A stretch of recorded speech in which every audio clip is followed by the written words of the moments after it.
बिस्मिल्लाहिर्रहमानिर्रहीम। अस्सलाम वालेकुम नाजरीन, मैं राजा फैसल और मेरे साथ हमेशा की तरह मेजर आदिल राजा आज की काउंटर स्ट्राइक के साथ आपके सामने। आपको बहुत अच्छे तरीके से पता होगा कि कुछ रोज पहले डीजी आईएसपीआर और फॉरेन मिनिस्टर पाकिस्तान शाह महमूद कुरैशी की एक मुश्तरका प्रेस कॉन्फ्रेंस हुई और उस प्रेस कॉन्फ्रेंस में डीजी आईएसपीआर की जानिब से एक वीडियो एविडेंसेस दिखाए गए और साथ में यह है कि एक प्रॉपर तरीके से उन्होंने ये बताया कि कहां कहां इंडियंस जो हैं वो पकड़े गए हैं और इंडियंस अब खैर मना लें। इसी के हवाले से मजीद बात जो है वो हम मेजर आदिल राजा से जानेंगे। मेजर साहब, ये तो बड़ा अच्छा हो गया कि अब पाकिस्तान में भी ये रवायत चल पड़ी है कि अब पाकिस्तान चुप नहीं बैठेगा और डोसियर्स बनेंगे, और जब पाकिस्तान डोसियर बनाता है तो वो डोसियर कोई आम डोसियर नहीं होते, उसमें जो कोई एविडेंस दिए जाते हैं उन एविडेंस के हवाले से भी पेपर वर्क दिया जाता है। आप इस हवाले से क्या कहेंगे? जी राजा साहब, इंसिडेंटली इस जो डीजीआईएसपीआर और फॉरेन मिनिस्टर की जो प्रेस ब्रीफिंग थी और जिसमें उन्होंने ये डोजियर प्रेजेंट किया इस्लामाबाद में हमारे फॉरेन ऑफिस में, उससे कुछ 20 घंटे पहले मैंने और अतर काजमी ने एक प्रोग्राम किया। वो उनके यूट्यूब चैनल के ऊपर अवेलेबल है, अतर काजमी के, और उनके फेसबुक चैनल के ऊपर भी, जिसके ऊपर हमने ये अफगानिस्तान के अंदर जो हिंदुस्तान अपनी एक्टिविटीज कर रहा है और उन्होंने जो टेररिस्ट नेटवर्क बनाया हुआ है उसके ऊपर डिटेल में उसकी डाइसेक्शन की। और उसके बारे में क्योंकि मेरा जाती नॉलेज भी है, मैं अफगानिस्तान में सर्व भी कर चुका हूं और मैं वहां पे मेरी जो based on my professional services in on Afghanistan Pakistan border and in Afghanistan, मैंने एक एनालिसिस दिया और यही तमाम बातचीत जो है उसको इंडोर्स किया गया।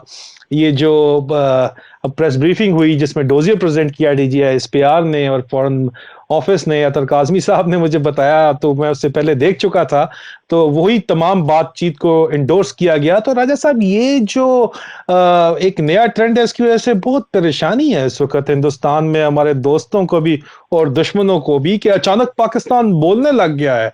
इस इंटरव्यू से पहले 1 घंटा मैंने लाइव रोहित शर्मा के साथ प्रोग्राम किया इसी मौजू के ऊपर। देखिए, आज से पहले तक तो नवाज शरीफ साहब ने तो ऑर्डर दिया हुआ था अपने मिनिस्टर्स को कि बोलना नहीं है इंडिया के खिलाफ कुछ भी, चुप चुप रहने का ऑर्डर था। और उससे पहले जरदारी साहब, क्योंकि वो अमेरिकन गेम खेल रहे थे और अमेरिका का इंडिया के साथ एक स्ट्रेटेजिक अलायंस है, तो इस वजह से वो कोई भी बात हिंदुस्तान के खिलाफ नहीं करते थे क्योंकि अमेरिका से उनको ऑर्डर थे।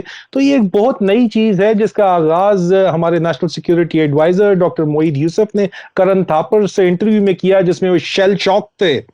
तो उसके बाद से ये आगाज हुआ और उन्होंने कहा कि हम डोजियर लेके आएंगे और डोजियर आपके सामने लेके आए। और इस आज दिन से पहले तक ये सिग्निफिकेंस इसकी बहुत ज्यादा इसलिए है कि हमने पिछली 2 हुकूमतों में 10 साल ये चीज नहीं देखी कि हिंदुस्तान के खिलाफ उनको आईना दिखाया जाए। हालांकि पिछले 7 साल में ये मोदी सरकार वहां पे आई, उन्होंने हिंदुत्व फाशिज्म को जो फैलाया और खुलेआम ये जो वहां के जोकर्स हैं, गोरोवारिया टाइप, और अजित डोवाल उनका नेशनल सिक्योरिटी एडवाइजर, देखिए इन्होंने खुल के कहा कि हम दहशतगर्दी कराएंगे पाकिस्तान में, टेररिज्म रीजन में करा सकते हैं, बस पैसा फेंकने की गेम है। और उन्होंने जब ये काम किया और अब सबूत सामने आ रहे हैं तो हिंदुस्तान में बड़ी परेशानी है। और यही चीज है जिसकी वजह से इमरान खान को पाकिस्तान में इस्टेब्लिशमेंट की सपोर्ट हासिल है, क्योंकि इमरान खान जहां भी गए दुनिया में उन्होंने पाकिस्तान के नेशनल इंटरेस्ट को over and above anything else रखा। हालांकि ये चीज पिछली 2 हुकूमतों में नहीं देखी गई। नवाज शरीफ साहब हमेशा अपना बिजनेस इंटरेस्ट जो है उसको सुप्रीम रखते थे, और क्योंकि उनके इंडिया में बिजनेस इंटरेस्ट थे सजन जंदाल फैमिली के साथ, इस वजह से वो खुल के हिंदुस्तान के खिलाफ ना खुद बात करते थे और ऑर्डर्स के तहत अपनी हुकूमत को बोलने नहीं देते थे। कभी उन्होंने कुलभूषण यादव का जिक्र नहीं किया, और कुलभूषण यादव को जो आईसीआईजे में उसकी फांसी की सजा रुकी है उसका सहरा भी नवाज शरीफ हुकूमत को जाता है, और उससे पहले भी यही हालात चले आ रहे थे। तो एक नई नहज की तरफ पाकिस्तान चल पा रहा है जिसमें पाकिस्तान के नेशनल इंटरेस्ट जो हैं वो सुप्रीम होंगे और बाकी तमाम चीजें नीचे होंगी। जी जी, आप बिल्कुल ठीक कह रहे हैं। इसी एतबार से अगर एक इंटरव्यू देखा जाए तस्नीम असलम साहिबा का, कि जो कि उस वक्त सेक्रेटरी खारजा थी, उनका भी ये कहना था कि हमें बिल्कुल क्लियरली हमें यह कहा गया था कि हमने इंडिया के बारे में कोई बात नहीं करनी। उसकी वजह यह है कि शायद उस वक्त इंडिया को नवाज शरीफ हुकूमत, जो कि ऑलरेडी से 4 साल उन्होंने अपना कोई फॉरेन मिनिस्टर फुल टाइम नहीं रखा, और सिर्फ वो कहते हैं ना कि वो जो दो लोग थे उनसे लुच तलवाई हुई थी, सरताज अजीज साहब और साथ में तारिक फातमी साहब, उनसे लुच तलवाई हुई थी वो अपने भी साथ सोचते रहते उनको थे, एज इतनी एन। उनकी इतनी उम्र हो गई थी राजा साहब के, जिस बिल्कुल उनको कॉन्फ्रेंस में आप देखें बेचारे ऊँग रहे होते थे, उम्र इतनी हो गई थी बेचारों की। उनकी बिल्कुल। प्रोफेशनल कॉम्पिटेंस पे सवाल नहीं है, लेकिन सवाल उनकी एबिलिटीज के ऊपर है कि वो लोग तो सोते रहते थे बस बैठ के। तो ये एक नई चीज है, खुशाइन चीज है हाँ, पाकिस्तान के नेशनल इंटरेस्ट के लिए। जी। और दूसरी इंतहाई अहम बात, आपको बहुत अच्छे तरीके से याद होगा कि जो डोसियर्स बनाए जाते रहे इंडिया की जानिब से, उनमें बचगाना किस्म की जो कॉल रिकॉर्ड्स थे, वो रिकॉर्डिंग खुद ही घर में ही बैठ के, दिल्ली में बैठ के, एक कमरे से दूसरे कमरे में वो कोई और बैठा हुआ है और वो दोनों आपस में मिलके बातें करके, कोई जलंधर का एक्सेंट के साथ बातें कर रहा था और कोई फेक और फे बोल रहे थे, और वो पता नहीं क्या करने की कोशिश कर रहे थे। तो जब वो मैंने सुनी थी तो मैं तो हंस हंस के दोहरा हो गया था। उसकी वजह ये है कि वो किसी को भी महसूस होता था कि ये ऑब्वियसली पाकिस्तानी कोई हो ही नहीं सकता, दोनों के दोनों इंडियंस ही बैठ के तो वो क्रिएट करने की कोशिश कर रहे थे।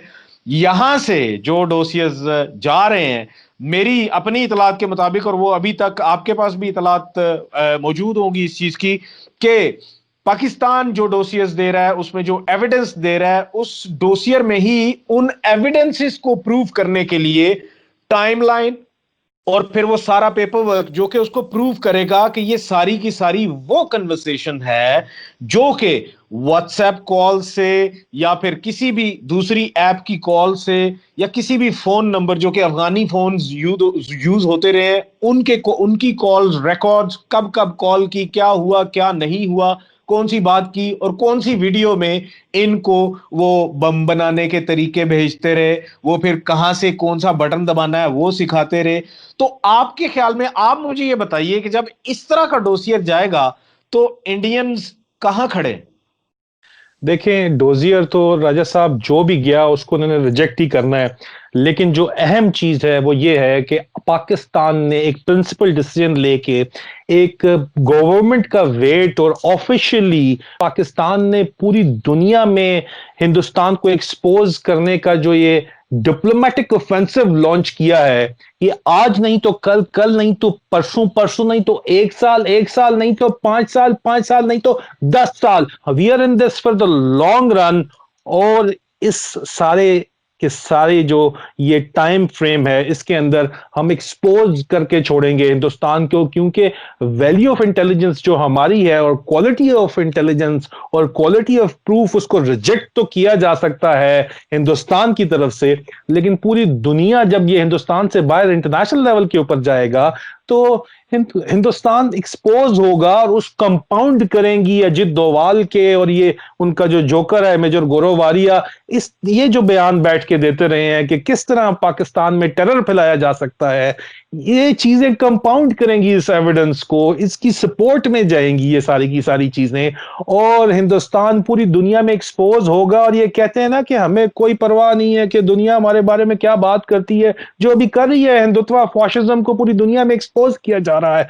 इनको उस वक्त तकलीफ होगी जब इकोनॉमिक इंप्लीकेशंस इस चीज की आना शुरू होगी इनके ऊपर। और यही एफएटीएफ जो इन्होंने तलवार हमारे ऊपर लटकाई हुई है, जब इसी एफएटीएफ की तलवार इंडिया के ऊपर लटकेगी तो उस वक्त इनको असल तकलीफ होगी। और असल तकलीफ राजा साहब इनको उस वक्त होगी जब 2021 के आखिर तक हम अपने इंटरेस्ट सिक्योर कर लेंगे, जिनको ये टारगेट कर रहे हैं इस वक्त, चाइना पाकिस्तान इकोनॉमिक कॉरिडोर की मैं बात कर रहा हूं, जब हम उसको सिक्योर कर लेंगे और इरिवर्सिबल हो जाएगा, और जब हम काउंटर स्ट्राइक लॉन्च करेंगे, तो ये जो इनकी नॉर्थ ईस्ट के अंदर जो और पूरे हिंदुस्तान में 11 सेपरेटिस्ट मूवमेंट चल रही हैं, और राजा साहब इनकी नॉर्थ ईस्ट की जो जितनी भी सेपरेटिस्ट मूवमेंट की जो लीडरशिप है वो चाइना में बैठी हुई है। तो जिस वक्त ये काउंटर स्ट्राइक चाइना से इनके खिलाफ पोस्ट 2021 लॉन्च की जाएगी, असल तकलीफ इनको उस वक्त होगी। और क्यों करेगा चाइना? क्योंकि आप लोग चाइना पाकिस्तान इकोनॉमिक कॉरिडोर को हिट कर रहे हैं हिंदुस्तान वाले अफगानिस्तान से बैठ के। आपके बेसिस जो है वो चाइना और पाकिस्तान इकोनॉमिक कॉरिडोर को हिट कर रहे हैं, तो चाइनीज इन्वॉल्वमेंट तो हो गई।